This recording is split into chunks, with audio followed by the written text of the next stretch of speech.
दुबार पेरणीचा निर्णय घेतलेला आहे, मात्र जो वाटप प्रक्रिया कशी असणार आहे, कसं? माननीय मुख्यमंत्री देवेंद्र फडणवीसजींनी दुबार पेरणी करावा लागणाऱ्या शेतकऱ्यांना एक मोठा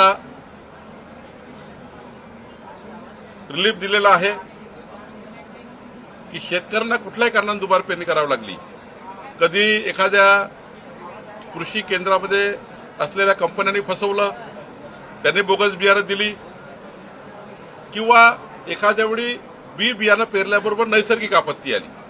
अशा वेळी शेतकऱ्यांचं जे बी बियाणं या ठिकाणी उगवलेलं नाही, त्या शेतकऱ्यांना कृषी विभाग तातडीनं, कृषी अधिकारी कुठल्या शेतकऱ्याचं किती बी बियाणं लागेल याचं तातडीने इव्हॅल्युएशन करतील.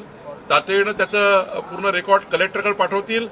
कलेक्टर तातडीनं डीपीसीच्या माध्यमातून पैसे उपलब्ध करतील आणि तातडीनं बी बियाणे या शेतकऱ्यांना मिळेल अशी व्यवस्था देवेंद्र फडणवीसजींनी उभी केली आहे. परंतु या सगळ्या संदर्भात मोठ्या प्रमाणात वाटप होतात. बोगस बियाणांच्या संदर्भात काय तुम्ही काळजी घेतलेली आहे बी बियाणं वाटप? आज माननीय मुख्यमंत्री देवेंद्र फडणवीसजींनी कृषी विभागाला, कृषी सचिवाला, कृषी मंत्री सर्वांना कडक कारवाई, म्हणजे या सर्व कंपन्या पुन्हा सुरू होऊ नये, यांना या शेतकऱ्यांना उडवणाऱ्या कंपन्या ज्यांनी बी बियाणं बोगस दिलं, आता अकोल्यामध्ये 3 गुन्हे दाखल झाले, अमरावतीमध्ये 3 गुन्हे दाखल झाले, नागपूरमध्ये काल बोगस बी बियाणं निघालं सोयाबीनचं. त्यामुळं अकोला, अमरावती, यवतमाळ, नागपूर आणि सर्व भागामध्ये बोगस बी बियाणं ज्यांनी ज्यांनी दिलं आहे, ज्या ज्या जिल्ह्यामध्ये, त्या सर्व बियाणे कंपनीवर मोठी कारवाई करण्याचा निर्णय झाला, एफआयआर करण्याचा निर्णय झाला, त्याला अटक करण्याचा निर्णय झाला. जवळच्या एमपी मधनं काही बोगस बियाणे ते त्यांनाही पकडण्याचा निर्णय झाला.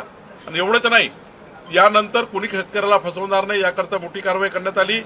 निश्चितपणे दोन्ही गोष्टी केल्या. एकीकडे मोठी कारवाई करायची, त्या कंपन्यांना बंद करायचं, आणि दुसरीकडे शेतकऱ्यांना दुबार पीक पेरणी करता दुबार बी बियाणं लागेल, ते बी बियाणं कलेक्टरच्या माध्यमातून, कृषी विभागाच्या माध्यमातून, डीपीसीच्या माध्यमातून पैसे उपलब्ध करायचे.